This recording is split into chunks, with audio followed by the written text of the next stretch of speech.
กองประชุมผู้บริหารการศึกษาและกีฬาทั่วเมืองทับลาดประจำปี 2026 ได้จัดขึ้นในระหว่างวันที่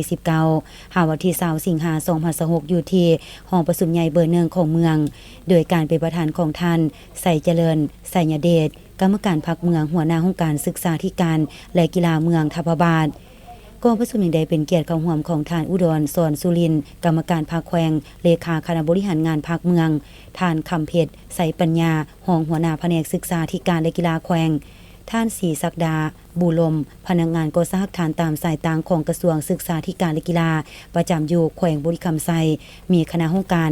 หัวหน้าหน่วยงานห้องหน่วยงานผู้อำนวยการโรงเรียนอนุบาลประถมมัธยมทั่วเมืองภาครัฐเอกชนคณะพัฒนาการศึกษาขั้นบานตลอดหอดแขกทึกเซินเข้าร่วมกองประชุมได้รับฟังการรายงานการจัดตั้งปฏิบัติมติกองประชุมผู้บริหารการศึกษาทั่วเมืองประจำปี 2025รับฟังการรายงานผลการจัดตั้งปฏิบัติกองประชุม1 วันที่ผ่านมาต่อท่านเลขาพรรคเมืองรับฟังการผ่านทางบทสรุปการจัดตั้งปฏิบัติแผนพัฒนาการศึกษาและกีฬาศกปี 2025-2026 และแผนพัฒนาการศึกษาและกีฬาประจำศกเรียน 2026-2027 ในศกเรียน 2025-2026 เป็นศกเรียนทำอิฐในการจัดตั้งปฏิบัติแผนพัฒนาแขนงการศึกษาและกีฬา 5 ปี ครั้งที่ 10 2025-2030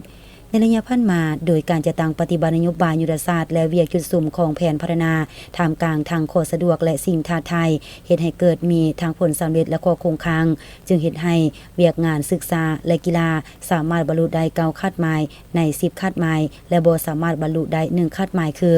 อัตรานักเรียนเข้าใหม่สุทธิป .1 ให้บรรลุ100กว่าส่วน100ปฏิบัติได้98กว่าส่วน100หลุดคาดหมาย 2.1 ส่วน100หลุดปีผ่านมา 0.5 ส่วน100ในศกเรียน 2024-2025 ปฏิบัติได้99ส่วน100พร้อมทางกำหนดแผนบุริมาสิทธิ์สำหรับศกเรียน 2026-2027 คือยกระดับคุณภาพการเรียนการสอนเป็นบุริมาสิทธิ์สูงสุดพัฒนาวิชาชีพครูและผู้บริหารอย่างต่อเนื่องปรับปรุงพื้นฐานโครงสร้างและสภาพแวดล้อมการเรียนสุขอยู่และส่งเสริมการเรียนรู้ตลอดชีวิตปรับปรุงระบบการบริหารและคุ้มครองสุขอยู่การมีส่วนร่วมของชุมชนและคณะพัฒนาการศึกษาขั้นบานเพิ่มทวีการกีฬามวลชนและส่งเสริมสุขภาพส่งเสริมการค้นคว้าวิทยาศาสตร์และนวัตกรรมสร้างความเข้มแข็งการกวดกาติดตามและประกันคุณภาพจากนั้นผู้แทนที่เข้าร่วมกองประชุมได้พร้อมกันประกอบความคิดความเห็นในด้านต่างๆเพื่อให้เนื้อในบทสรุปครบถ้วนและสมบูรณ์ขึ้นกองประชุมได้ปิดลงอย่างเป็นทางการในเวลา 11:30 น.ของวันเดียวกัน